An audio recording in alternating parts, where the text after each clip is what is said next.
everybody, and welcome back to my opera channel. Today, I thought I might do something a little bit different, and I might actually do a favorites video, or things that I have been loving very, very much to my core. Not sure how often I would do these videos. I thought it would just be a nice little fun change of pace, and why not try something new? You know, you never know until you try. Personally, I watch these on YouTube all of the time, so I thought why not make one of my own with things that I think other people might enjoy, because I recommend them to my friends all the time. And what are you if not my friends? The newest thing that I've been loving and has been a great addition to my life is actually podcasts. I recently got into podcasts and I've been kind of binge listening to so many of them to the point where I have to stop because I have to listen to music and I have to listen to like my little classes that I record so I can learn from them. So it hasn't been necessarily a bad thing that it hasn't been in my life so far, because I think I've binged listened to maybe 72 hours of podcasts by now. But yes, the first one that I have absolutely loved and found fantastic, and I'm pretty sure most people know about, especially if you're a podcast listener, is the Dax Shepard and Monica Padman Armchair Experts.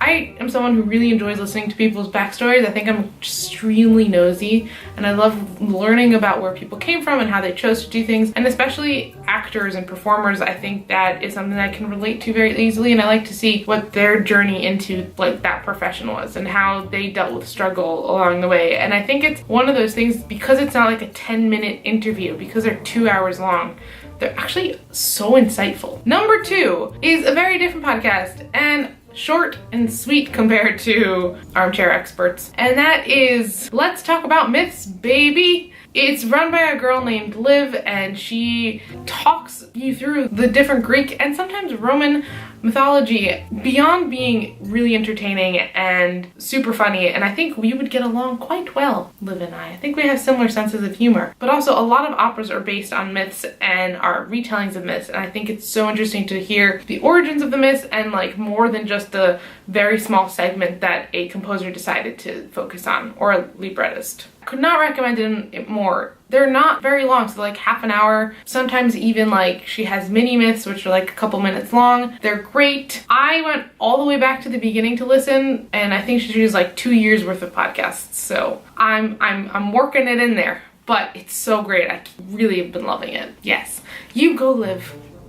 On to books. Eleanor Oliphant is Completely Fine by Gail Honeyman. I'm pretty sure it sold way more than 1 million copies by now. I don't want to give away the story at all, but what happens is, just kidding, but I could not recommend it enough. I'm an extremely slow reader. It usually takes me like months to read a book. That's why I only get through like 4 books a year, but I do love to read. And I actually managed to read this in 4 days.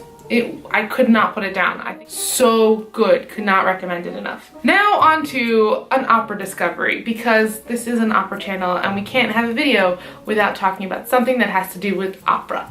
Correct? In one of my classes at school, we discussed retellings of operas and revisiting mythological stories throughout different time periods, through different composers. And so if you go to All About Myths, Baby and hear the story of Orpheus and Eurydice, then you might want to come back around and look at all the several different operas that were composed based on the story. I will make a video about that in the future. But in class, we recently watched a version which was actually a satirical comedy about it. It's more of an operetta, musical more like. There's a lot of spoken text and singing, but the singing is like operatic style singing. This version is Orfeo Goes Down to the Underworld. It's written by Offenbach. It will be linked down below, but I'm pretty sure you all know some music from there, and that is the can-can.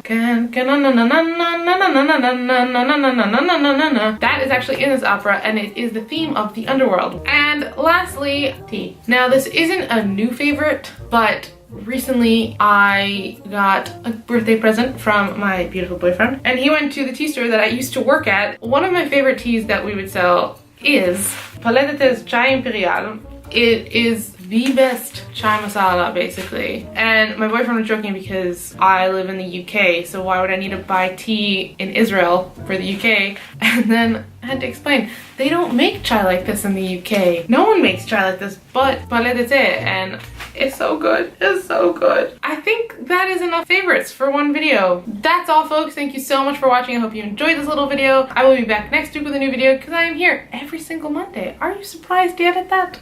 I kind of am. In the meantime, don't forget to like, comment, and subscribe, and hit that little notification bell so you can be notified when I make a new video. Did you enjoy actually having my favorites? I forgot to ask that. Well, comment down below. Did you like this? Anyway, in the meantime, have a great week. Drink lots and lots of tea, and go see an opera. And you know the drill. Send me a picture, use the hashtag Diva Studies, and I will find you. Bye now.